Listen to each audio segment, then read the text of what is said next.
ಸಾಹಸ ಸಿಂಹ ಡಾಕ್ಟರ್ ವಿಷ್ಣುವರ್ಧನ್ ಅವರ ಎವರ್ಗ್ರೀನ್ ಸಿನಿಮಾಗಳಲ್ಲಿ ಒಂದಾದ ಸಿನಿಮಾ ಬಂಧನ 1984ರಲ್ಲಿ ಬಿಡುಗಡೆಯಾಗಿತ್ತು. ಈ ಚಿತ್ರದ ಕೆಲವು ಸ್ವಾರಸ್ಯಕರ ಸುದ್ದಿಗಳನ್ನು ಈ ದಿನದ ಸಂಚಿಕೆಯಲ್ಲಿ ನಾನು ನಿಮಗೆ ತಿಳಿಸುತ್ತಿದ್ದೇನೆ. ಸ್ನೇಹಿತರೆ, ಈ ಸಿನಿಮಾ ಬಿಡುಗಡೆಯಾಗಿ ಸುಮಾರು 40 ವರ್ಷಗಳೇ ಕಳೆದು ಹೋಗಿವೆ. ಆದರೆ ಈ ಚಿತ್ರವನ್ನು ಇವತ್ತಿಗೂ ನೋಡಿದಾಗ ನಮ್ಮ ಮನಸ್ಸಿನಲ್ಲಿ ಏನೋ ಒಂಥರ ಫೀಲ್ ಆದ ಭಾವನೆ ಆಗಿರುವುದು ನಿಜ ತಾನೆ. ಅದರಲ್ಲೂ ಪ್ರೀತಿ ಮಾಡುತ್ತಿರುವವರು ಯಾರಾದರೂ ಈ ಸಿನಿಮಾವನ್ನು ನೋಡಿದರೆ ಅವರಿಗೆ ಈ ಸಿನಿಮಾ ಇನ್ನೂ ಹತ್ತಿರವಾಗುತ್ತದೆ. ಡಾಕ್ಟರ್ ಹರೀಶ್ ಆಗಿ ವಿಷ್ಣು ಸರ್ ಅವರ ಅದ್ಭುತ ಅಭಿನಯ, ನಂದಿನಿಯಾಗಿ ಸುಹಾಸಿನಿಯವರ ಸೂಪರ್ ನಟನೆ ಇವೆಲ್ಲವೂ ಈ ಚಿತ್ರವನ್ನು ಮತ್ತಷ್ಟು ಎತ್ತರಕ್ಕೆ ಕೊಂಡೊಯ್ಯುತ್ತದೆ.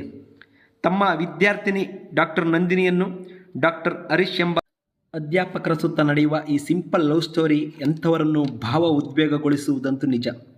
ನನಗೆ ಈ ಚಿತ್ರವನ್ನು ನೋಡಿದಾಗಲೆಲ್ಲ ಡಾಕ್ಟರ್ ಹರೀಶ್ ಅವರಿಗೆ ಡಾಕ್ಟರ್ ನಂದಿನಿ ಮೇಡಮ್ ಸಿಗಬೇಕಿತ್ತಲ್ವಾ, ಎಷ್ಟು ಮೋಸ ಆಯಿತಲ್ವಾ ಅಂತ ಇವಾಗಲೂ ಅನಿಸುತ್ತದೆ. ಡಾಕ್ಟರ್ ಹರೀಶ್ ಅವರು ಡಾಕ್ಟರ್ ನಂದಿನಿ ಅವರನ್ನು ಪ್ರೀತಿ ಮಾಡುವ ವಿಷಯವನ್ನು ಬೇಗನೆ ಹೇಳಿಬಿಡಬೇಕಿತ್ತು.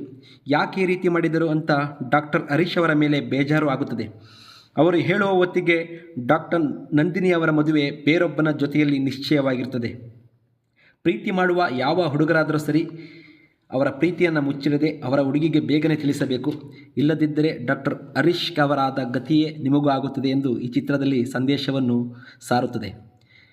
ಈ ಚಿತ್ರವನ್ನು ಮೊದಲು ಇದರ ನಿರ್ಮಾಪಕರಾದ SV ರಾಜೇಂದ್ರ ಸಿಂಗ್ ಬಾಬು ಅವರು ಅಂಬರೀಷ್ ಅವರಿಗೆ ನೀವು ಈ ಚಿತ್ರವನ್ನು ಮಾಡಿ ಎಂದು ಕಥೆ ಹೇಳುತ್ತಾರೆ.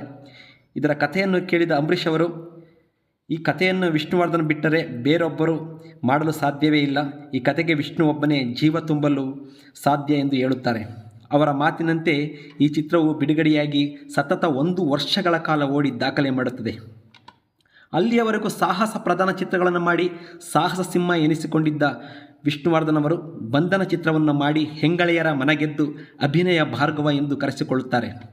ಈ ಚಿತ್ರಕ್ಕೆ ಅತ್ಯುತ್ತಮ ಪ್ರಾದೇಶಿಕ ಚಲನಚಿತ್ರ ಪ್ರಶಸ್ತಿ, ಡಾಕ್ಟರ್ ವಿಷ್ಣು ಸರ್ ಅವರಿಗೆ ಅತ್ಯುತ್ತಮ ನಟನ ಪ್ರಶಸ್ತಿ, ಸುಹಾಸಿನಿಯವರಿಗೆ ಅತ್ಯುತ್ತಮ ನಟನೆ ಪ್ರಶಸ್ತಿ ಮತ್ತು ವಿಷ್ಣು ಸರ್ ಮತ್ತು ಸುಹಾಸಿನಿಯವರಿಗೆ ಫಿಲಂಫೇರ್ ಪ್ರಶಸ್ತಿಗಳು ಲಭಿಸುತ್ತವೆ.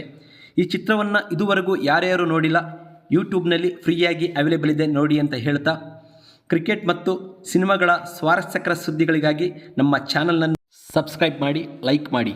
Thank you. ಎಲ್ಲರಿಗೂ ವಂದನೆಗಳು.